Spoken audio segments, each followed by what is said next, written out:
Assalamualaikum warahmatullahi wabarakatuh.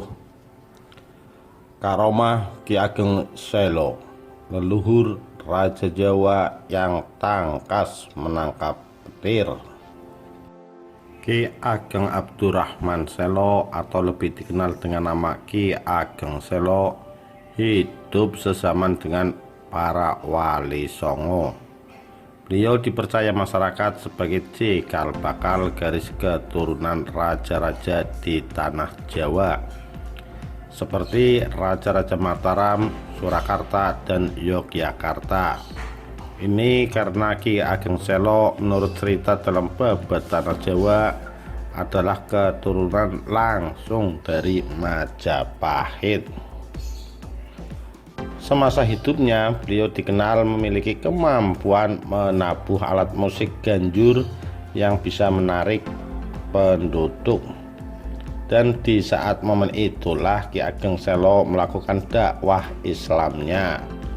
Selain itu, Ki Ageng Selo juga mendirikan madrasah untuk mendidik masyarakat agar paham dan taat terhadap ajaran Islam.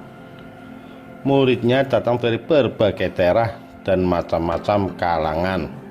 Salah satunya adalah Mas Karebet yang kelak menjadi Raja Pajang Sultan Hadiwijaya. Ki Ageng Selo diakui juga sebagai salah satu aulia yang memiliki banyak karomah. Di antaranya yang melegenda terjadi ketika Raja Demak Sultan Trenggono masih hidup. Pada suatu ketika Ki Ageng Selo pergi ke sawah. Hari itu langit diliputi awan yang sangat gelap. Tidak lama kemudian hujan lebat pun turun. Petir menyambar dengan ganasnya. Akan tetapi Ki Ageng Selo tetap saja mencangkul tanpa mempedulikannya. Tapi sejurus kemudian datanglah petir yang langsung menyambar tubuh Ki Ageng Selo.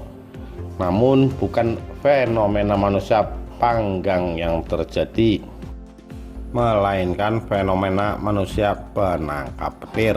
Ki Ageng benar-benar menangkap petir itu, yang ternyata setelah tertangkap berubah wujud sebagai seorang pria tua.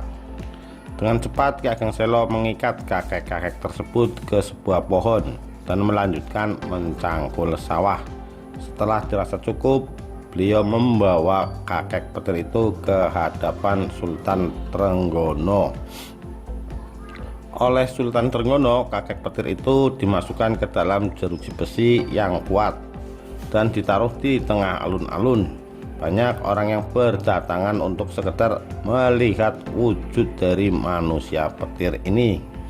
Di antara mereka terdapat seorang nenek yang membawa sebuah kendi. Atas izin Sultan, air itu diberikan kepada kakek petir. Setelah itu terdengarlah gemuruh yang memekakan telinga. Bersamaan dengan itu lenyaplah sang kakek, diikuti dengan hancurnya jeruji besi yang mengurungnya. Semua orang yang menyaksikan hal itu pun terkejut. Bagaimana bisa makhluk yang bahkan bisa menghancurkan jeruji besi semudah itu ditangkap begitu saja oleh Ki Ageng Selo, pikirnya. Dan kisah karomah ini pun masih dipercaya sampai sekarang. Riwayat Ki Ageng Selo juga menyebut kalau beliau mempunyai putra bernama Ki Ageng Enis, yang selanjutnya mempunyai putra bernama Ki Ageng Pemanahan. Cucu Ki Ageng Selo ini menikah dengan putri sulung Kiai Ageng Wanasaba dan dianugerahi putra bernama Mas Ngabei Loreng Pasar atau Sultan Sutawijaya, pendiri kerajaan Mataram.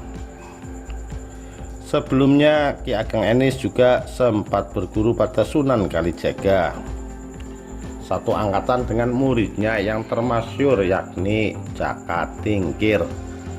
Ki Ageng Enis lalu diminta bertempat tinggal di dusun Lawian guna mengajarkan agama Islam. Maka dari itu putra terakhir Ki Ageng Selo ini akhirnya lebih dikenal sebagai Ki Ageng Lawian. Itulah salah satu cerita yang membuktikan betapa berpengaruhnya keturunan Ki Ageng Selo dalam persebaran Islam di Pulau Jawa. Garis keturunan Ki Ageng Selo diakui sebagai cikal bakal yang menurunkan raja atau pimpinan. Bukan hanya raja di Kesultanan Demak, Pajang, Mataram, Yogyakarta atau Surakarta, namun konon katanya Abdurrahman Wahid atau Gus Dur juga jadi salah seorang keturunan Ki Ageng Selo. Banyaknya keturunan Ki Ageng Selo yang menjadi orang besar membuktikan bahwa tirakat yang beliau lakukan demi anak dan cucunya menjelma berkah bagi semesta alam. Demikian, terima kasih. Wassalamualaikum warahmatullahi wabarakatuh.